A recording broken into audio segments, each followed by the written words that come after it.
Salut les amis, je m'appelle Bilal. Et moi Zeynep. Chers amis, moi et Zeynep allons vous parler de la plus belle et la plus chère personne qui soit, notre prophète Mohammed bien-aimé. C'est le seul prophète qui a été envoyé par Dieu à toute l'humanité. On l'aime avec une rare intensité et il est un excellent exemple à suivre. Il était un enfant lui aussi, mais différent de ceux avec qui il jouait. Il était un enfant juste et loyal que tout le monde aimait et appréciait. Maintenant, on va parler de sa jeunesse et de quelques souvenirs rattachés à son enfance bénie.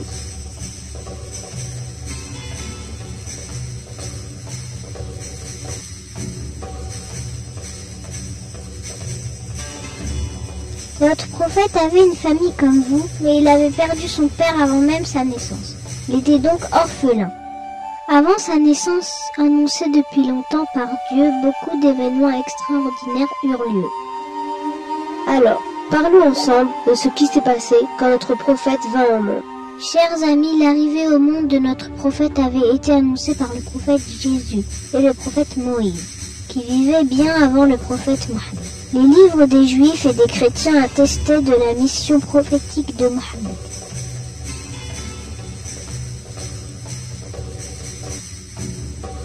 Les Juifs s'attendaient à un prophète issu des leurs. La nuit où notre prophète est né, les Juifs virent apparaître une nouvelle étoile dans le ciel. Une étoile qu'ils n'avaient jamais vue auparavant. Ils avaient compris que c'était l'étoile du prophète nouveau-né. Ils criaient sans cesse « Cette nuit, l'étoile d'Ahmed est née !»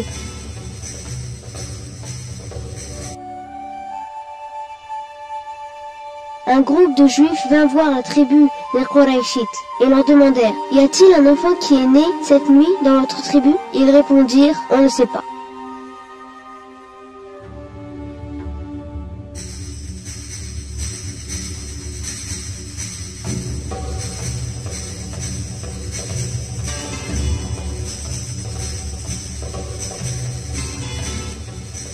Chers amis, durant ces années, les gens adoraient les idoles qu'ils fabriquaient de bois et de pierre.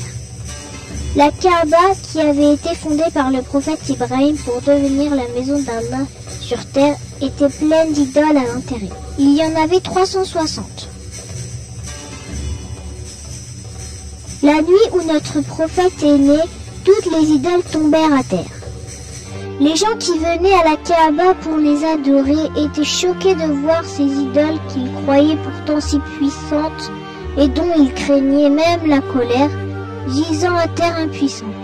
Mais ils n'avaient pas renoncé à leur tort, et ils avaient persisté à adorer les idoles. Les humains ont aussi adoré la lune, le soleil, le feu et d'autres choses qu'ils craignaient, Bilal.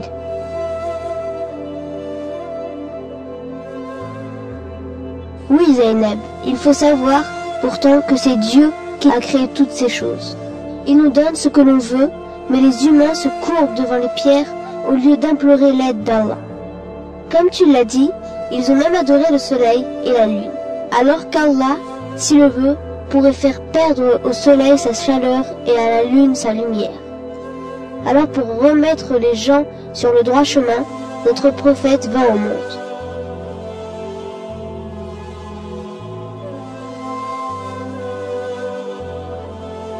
Le lundi 20 avril 571, correspondant au lundi 12 du mois hégirien de Rabi al-Awwal, sa mère, Amina, attendait l'éclosion de sa fleur, tandis que les anges lui souriaient.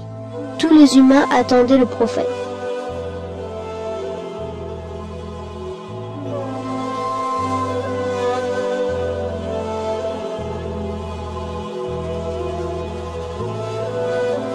Le palais de l'empereur perse trembla quand le ciel fut illuminé par sa noble naissance.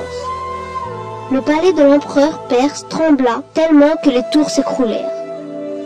D'autre part, le feu sacré du temple s'éteignit subitement.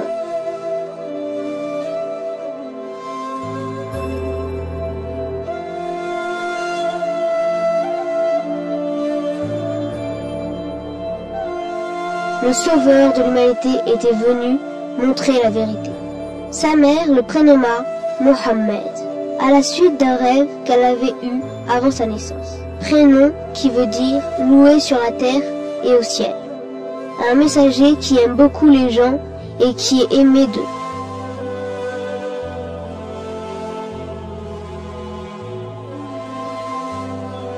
Ainsi, après avoir accouché de cet enfant, Amina, la mère du prophète, lui donna le nom de Mohammed. Les Mécois demandèrent à Abu Talib, grand-père du prophète, « Pourquoi avez-vous donné ce prénom de Mohammed pour votre petit-fils ?» Car, en vérité, il s'agit là d'un prénom qu'on n'a jamais entendu.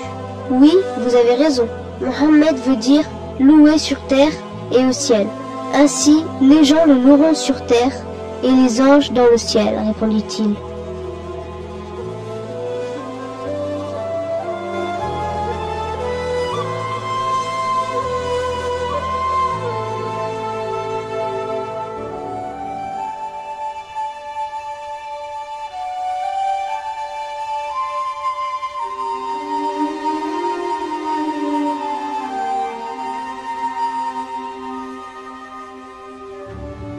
Notre prophète était pris en charge par une nourrice juste après sa naissance parce qu'en ce temps-là, les nouveau-nés étaient tous mis en nourrice pour qu'ils grandissent en bonne santé dans les villages bédouins. Les nourrices qui élevaient ces enfants recevaient un salaire en contrepartie de leur service. Elles venaient à la Mecque une fois par an. Ce jour-là, plusieurs femmes s'étaient mises en route vers la Mecque avec l'intention de trouver des bébés à élever. Il y avait parmi elles une femme appelée Halima. Elle et son mari étaient pauvres et cherchaient, en prenant en charge un bébé d'un riche Mécois, à améliorer leur niveau de vie. Mais ils arrivèrent tard à la Mecque, à cause de leurs ânes affaiblis. D'autres femmes y étaient déjà et avaient commencé à chercher des bébés. Mais le fait que notre prophète était orphelin avait éloigné ces nourrices qui cherchaient un bébé ayant des parents en vie. Halima, qui avait mis beaucoup de retard avant d'arriver, ne trouva plus de bébés qui avaient des parents fortunés. Abdul Muttalib, le grand-père de notre prophète, lui avait demandé de prendre son petit-fils orphelin. Halima, en voyant ce petit bébé si beau, ne put refuser et s'attacha immédiatement à l'enfant comme si elle était sa mère. Ce bébé avait un visage tellement lumineux qu'il suffisait de le regarder pour l'aimer. Je vais le prendre et j'espère que Dieu nous comblera par égard pour cet enfant. Et ce jour-là, elle était devenue par une sage décision la nourrice du dernier prophète de l'humanité. Halima avait pris le bébé qu'elle aimait et s'était dirigée vers son village. Durant le chemin du retour, leur âne était soudainement devenu puissant et elle dépassa les femmes qui l'avaient pourtant devancée. Tu sais, Zaynab, un autre miracle se produisit. Halima et son mari avaient une chamelle qui ne donnait pas de lait à cause de son âge avancé. Quand la nuit tomba, cette chamelle eut de nouveau du lait et plus en abondance. Quand Halima et son mari virent tous ces changements, et notamment leur pauvreté se changer en richesse depuis l'arrivée de cet enfant, ils comprirent que le nouveau-né était béni.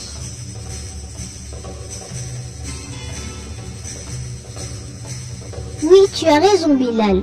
De plus, en ce temps-là, chers amis, les habitants du village avaient subi une sécheresse et une famine. Ce qui veut dire qu'il n'avait pas plu depuis longtemps et qu'il n'y avait pas assez de nourriture. Mais dès l'arrivée du prophète, la pluie commença à tomber, les arbres à pousser, les animaux faibles devinrent puissants et les chèvres de Halima donnèrent naissance à des petits. Notre cher prophète apporta à la maison de Halima richesse, paix et joie.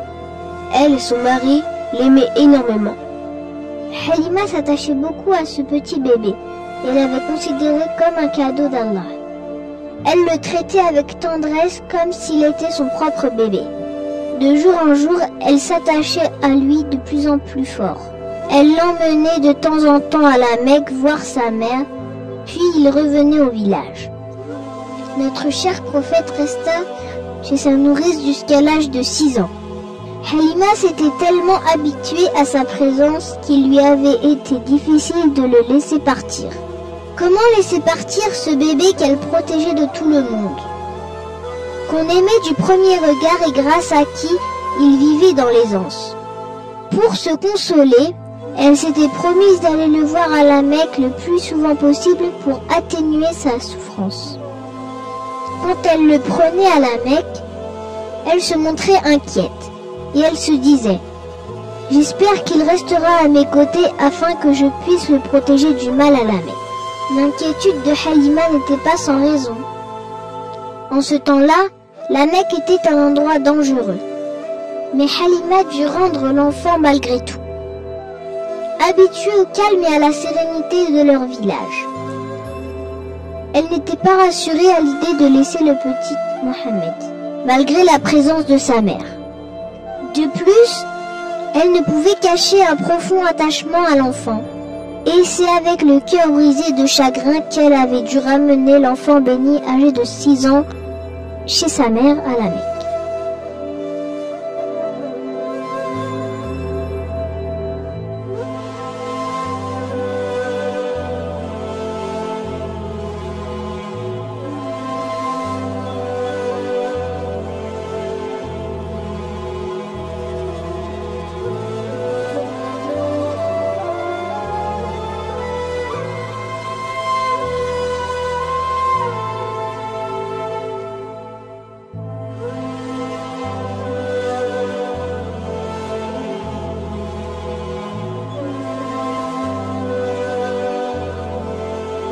La mère de notre prophète, Amina, était comblée d'avoir pu enfin reprendre son enfant à ses côtés.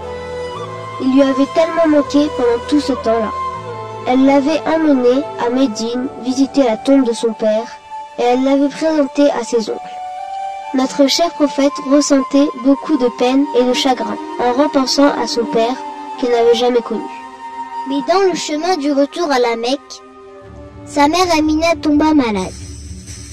Puis rendit le dernier soupir dans une place appelée Abwa. À l'âge de 6 ans, notre prophète se trouva orphelin de père et de mère. Notre prophète rentra à la Mecque, affligé par la mort de sa mère. Il était seul au monde. Il n'avait jamais connu son père, car celui-ci était mort avant sa naissance, et sa mère, qu'il venait tout juste de retrouver, venait de mourir. Il rentra à la Mecque, accablé de chagrin, et seulement accompagné de leur servante, Ayman. Mais le prophète, malgré ces épreuves très dures pour un enfant de 6 ans, gardait au fond de lui un courage et une foi inébranlables. Il était sous la protection de Dieu.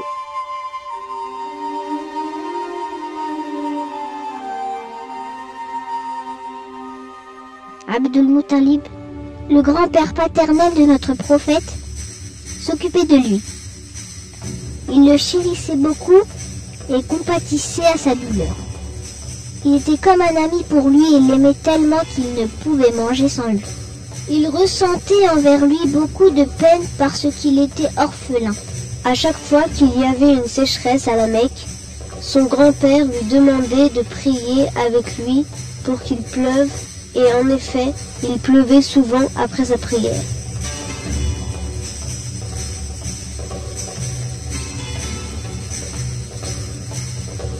Mais quand Abdul Muttalib vieillit et s'affaiblit, il appela Abu Talib et lui confia son jeune petit-fils Mohammed.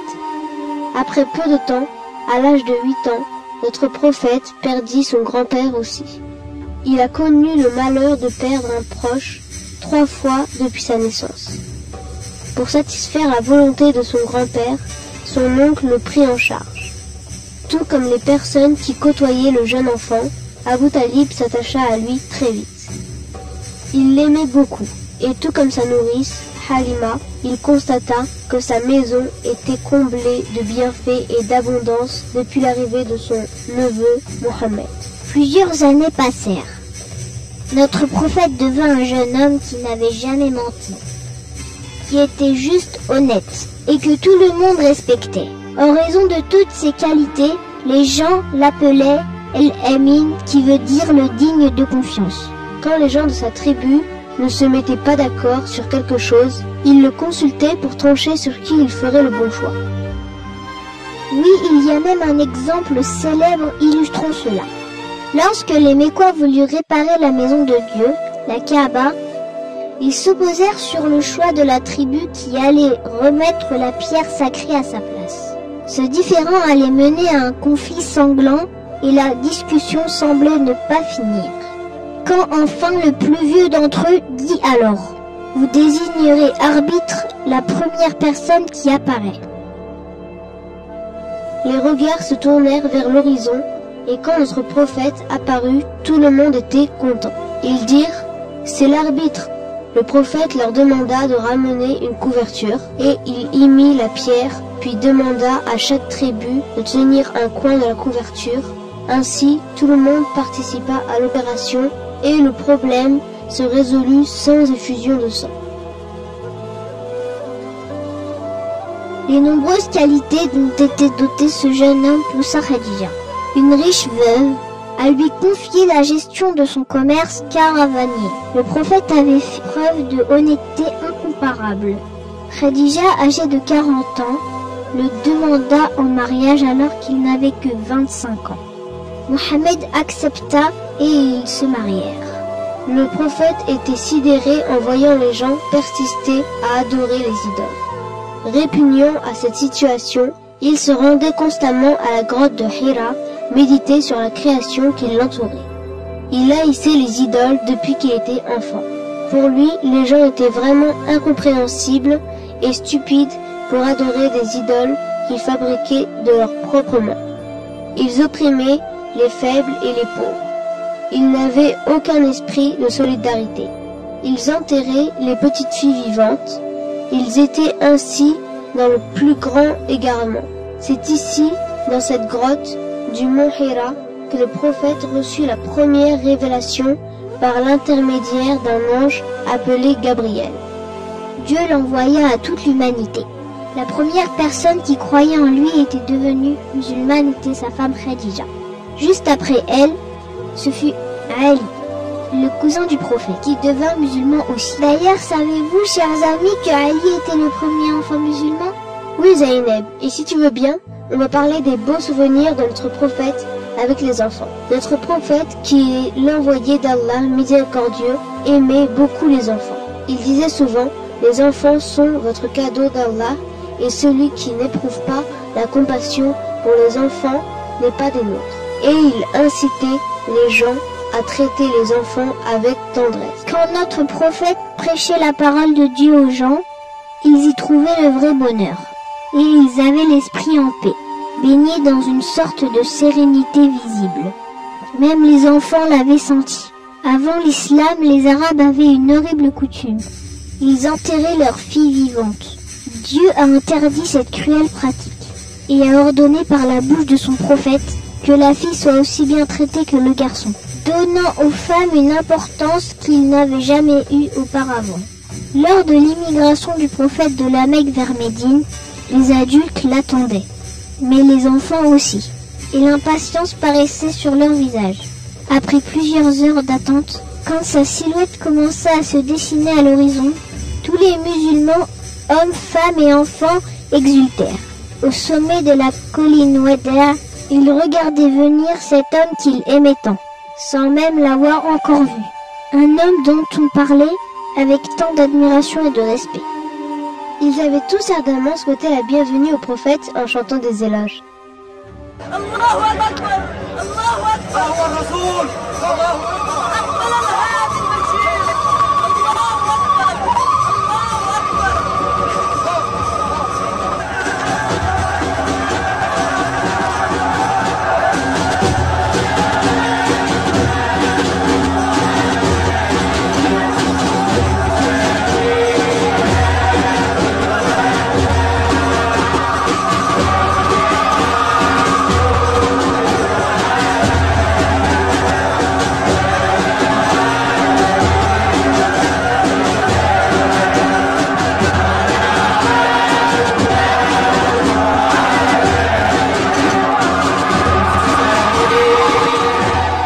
Notre prophète était vraiment ému au milieu d'un accueil aussi enthousiaste. Il se dirigea alors vers les enfants et leur dit: mais vous, les enfants, avaient attentivement répondu: oui, on vous aime énormément, ô messager d'Allah.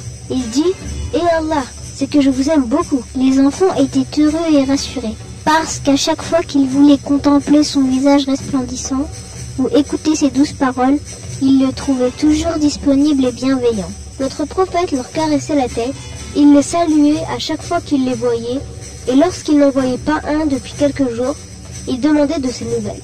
Il avait l'habitude de leur offrir des cadeaux, et il aimait plaisanter avec eux. Le prophète, lorsqu'un enfant était à ses côtés, l'invitait à manger, en louant Dieu pour les bienfaits dont il nous a comblés.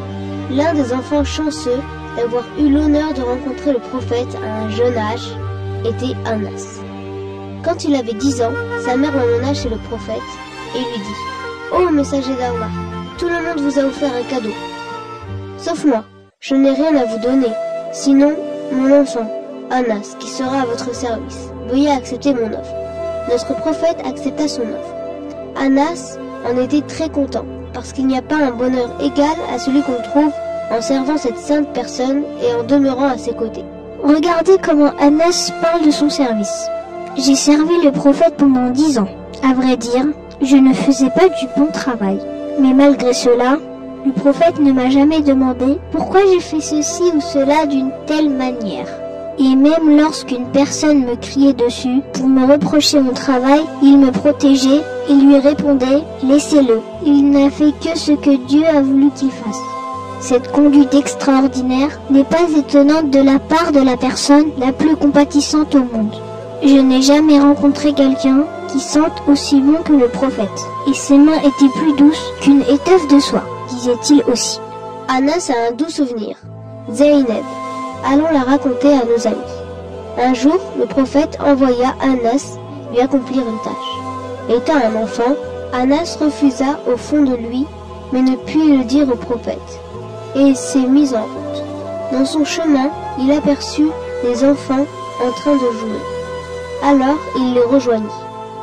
Après un bon moment, le prophète le vit, il l'appela et lui demanda en souriant « Cher Anas, as-tu fait ce que je t'ai demandé ?» Anas répondit « Oui, j'y vais immédiatement. » Et il avait fait ce que lui demanda le prophète. Quand il rentra le soir à la maison, sa mère lui demanda « Pourquoi es-tu rentré aussi tard ?» Anas répondit « Notre prophète m'a attribué une tâche, mais je n'ai dit à personne ce que c'était. » Alors, sa mère lui dit « Tu as bien fait, ne révèle les secrets du prophète à personne. » Oui, chers amis, on doit être honnête. Et on ne doit révéler les secrets de nos parents à personne.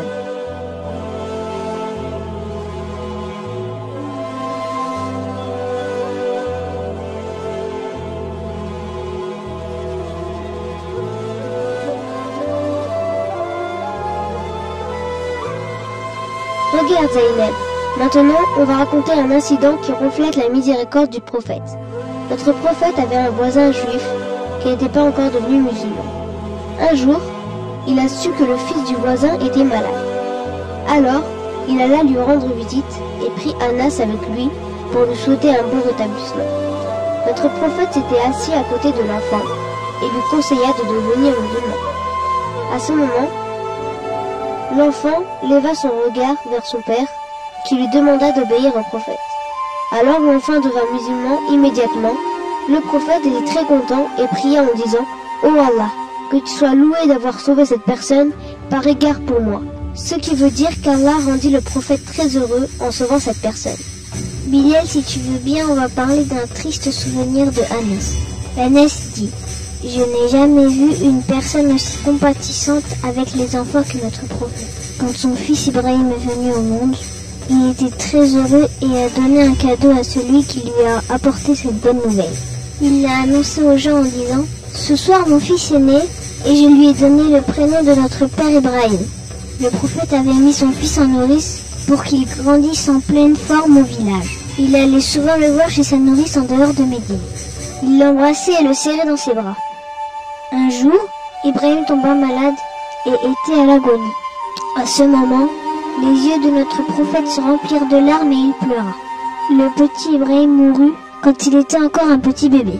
Le prophète le prit dans ses bras pour la dernière fois et il pleura. Le prophète pleure-t-il aussi ? Demanda quelqu'un assis à côté de lui. Pleurez-vous aussi, ô messager d'Allah ? Le prophète répondit. Oui, je suis un père moi aussi. Je pleure par compassion et clémence.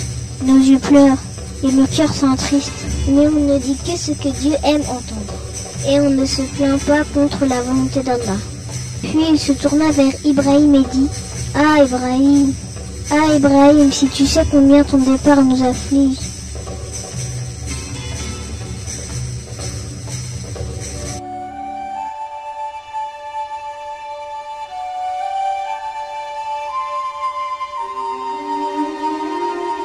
Cher ami, quelle compatissance et quelle miséricorde, n'est-ce pas? Et quelle magnifique leçon donne-t-il à l'ensemble de l'humanité? Ainsi, sa conduite montre aux musulmans qu'il faut s'armer de patience face aux moments tragiques et à ne pas protester contre la volonté d'Allah. Chers amis, dans la croyance islamique, la mort n'est pas la fin de la personne, mais le commencement d'une vie éternelle. Après avoir franchi cette porte, les vertueux séjournent au paradis où les bienfaits sont magnifiques. Les enfants qui meurent en bas âge entrent directement au paradis et ils ont pour privilège d'avoir la possibilité d'intercéder en faveur de leurs parents. Bilal, notre prophète a-t-il laissé quelques conseils à Anas? Non? Si Zainab, voilà Anas qui nous en parle. Le premier conseil que le prophète m'a donné était « Cher enfant, ne révèle à personne le secret que tu gardes de moi. Cher enfant, accomplis ton ablution correctement pour que ta vie soit longue et que les anges te protègent. Cher enfant, purifie-toi rituellement tant que tu le pourras, parce que celui qui trépasse ainsi est considéré martyr. »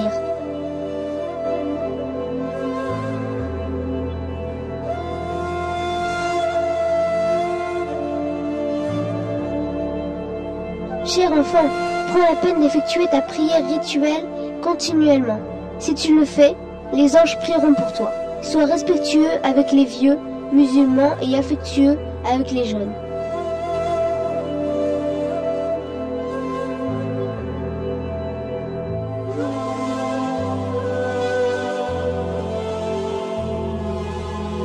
Cher enfant, ne te retiens pas de lire le Coran, parce qu'il revivifie les cœurs morts et préserve l'homme du mal.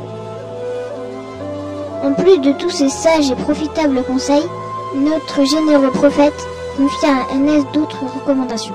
Cher enfant, essaye de passer ta journée et de la finir sans rancune contre personne. Si tu réussis dans cette mission, tu t'en sortiras facilement le jour du jugement. C'est cela ma sunna. Et celui qui la prend en exemple et vit avec me rendra heureux. Et celui qui me rend heureux sera mon compagnon au paradis. Avez-vous pris conscience de la nouvelle extraordinaire dont le prophète nous fait part? Celui qui imite le prophète dans sa sunna sera avec lui au paradis. On va expliquer à nos amis ce que veut dire sunna. La sunna est l'ensemble des paroles et du comportement du prophète Mohammed que tout musulman sincère se doit d'appliquer. Si tu veux bien, on va citer 3 sunnas à nos amis, mais à condition qu'ils les appliquent dans leur quotidien. Quand on entre à la maison, on doit saluer nos parents, nos frères et sœurs, en disant « Assalamu alaikum », paix soit avec vous. On doit se laver les mains avant et après avoir mangé.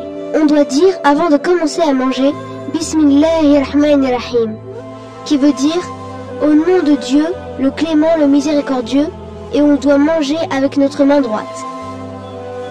Notre cher prophète a de merveilleux souvenirs avec ses 2 petits-fils, Hassan et Hussein. Oui, le prophète chérissait énormément Hassan et Hussein. Il les embrassait et les prenait dans ses bras et disait « Ces 2-là sont la douceur de ma vie ». Et il invoquait Allah souvent en disant « Oh Allah, j'implore ton secours, protège ces 2 enfants du mal, de Satan et du mauvais œil. » Le prophète les aimait beaucoup et il allait avec eux en randonnée en les portant sur ses épaules. Quand il allait à la mosquée, il les prenait avec lui et il les observait avec bonheur en train de s'amuser. Un jour, les petits-fils de notre cher prophète, Hassan et Hussein, s'étaient perdus. Le prophète et ses compagnons se mirent à leur recherche. Ils les trouvèrent au pied d'une montagne en train de s'étreindre de peur à la vue d'un serpent géant. Le prophète arriva à temps et put les sauver. Puis, ils rentrèrent heureux et soulagés en remerciant Dieu de leur avoir sauvé la vie. Alors, si l'on veut éviter que ce genre d'incident arrive, il faut toujours demander à nos parents la permission d'aller ou non à un quelconque endroit. L'un des enfants qui a grandi à côté du prophète est Oussama ibn Zaïd. Notre prophète le valorisait en disant « Oussama est la personne que j'aime le plus. Un jour, le prophète lui conseilla en disant « Oussama, sois prudent avec les animaux qui sont sous ta responsabilité, sinon ils se plaindront de toi le jour du jugement. »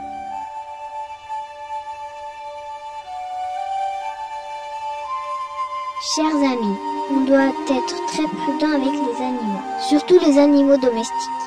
On doit prendre soin d'eux et les nourrir, et surtout ne pas être cruel et les faire souffrir, comme aiment le faire les méchants enfants.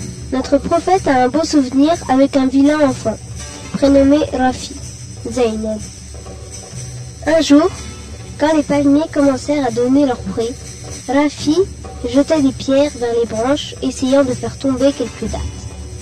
Le propriétaire de ces palmiers le vit, l'attrapa et l'emmena chez le prophète.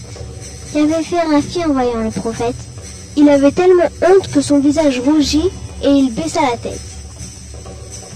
Et notre prophète, qu'a-t-il fait? Quand le prophète le vit, il lui sourit et lui caressa la tête. Puis il demanda « Cher enfant, pourquoi jetais-tu des pierres sur les palmiers de cet homme ?» Rafi répondit honteux « J'avais très faim, je voulais manger. » Le prophète lui dit de sa tendre et douce voix « Ne jette pas de pierres sur les palmiers, cher enfant. Mais si tu veux, tu peux prendre les dattes tombées sur terre, avec la permission de leur propriétaire. » Et il le laissa partir, puis invoqua Allah en disant « Oh Allah, nourris cet enfant. » Je crois que Rafi s'est senti vraiment soulagé. Oui, cher ami, on ne doit pas prendre les choses qui ne nous appartiennent pas sans la permission de leur propriétaire, pour éviter de tomber dans des situations aussi embarrassantes. Chers amis, les jours où les enfants sont plus heureux que jamais sont les jours des 2 fêtes religieuses. Exact? Oui, je me sens tellement exaltée la veille de la fête que je ne peux fermer l'œil de la nuit. Je vais au lit tout en tenant mes vêtements neufs dans ma main. Il y a un incident heureux entre le prophète et une petite fille dans un jour de fête, n'est-ce pas Bilal? Si Zaynab, dans un beau jour de fête, le prophète marchait dans les rues de Médine. Tout le monde était comblé de joie.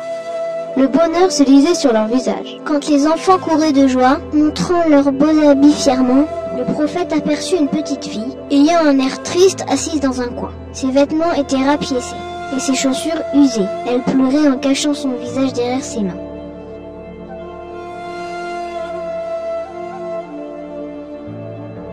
Quand le prophète vit cela, il se dirigea vers elle, et lui demanda d'une voix douce et compatissante. « Cher enfant, pourquoi pleures-tu dans ce jour de fête ?» La petite fille répondit sans le regarder, et sans savoir à qui elle s'adressait. Elle dit « Je me suis rappelé mon père, et cela m'afflige. À la fête de l'an dernier, il était avec nous, mais cette année, il ne l'est pas, parce qu'il était allé à la guerre avec le prophète. Il combattait l'ennemi à ses côtés et tomba martyr. N'importe quelle fille à ma place pleurerait. » Le cœur de notre prophète foisonnait de grâce et de compassion. Il lui caressa la tête. « Essuie tes larmes, ma fille.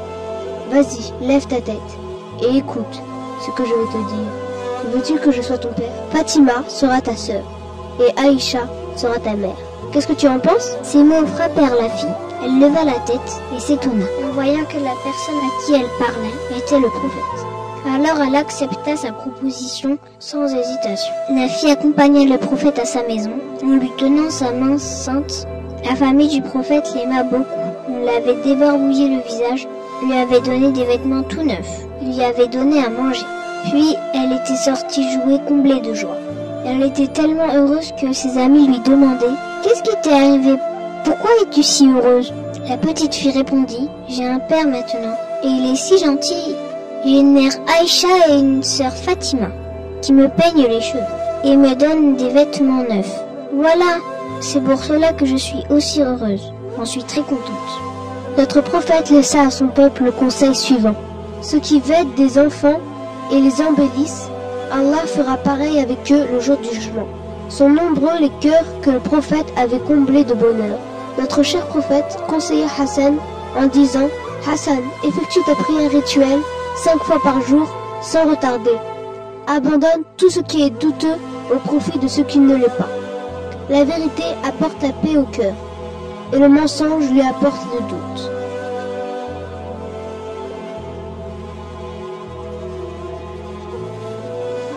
On ne l'a pas vu, mais son amour réside dans nos cœurs et on l'aime énormément. Tout en priant Allah qu'il nous aide à obéir à ce qui est dans le Coran et la Sunna et qu'il nous réunisse avec notre prophète au paradis. On vous dit au revoir les amis.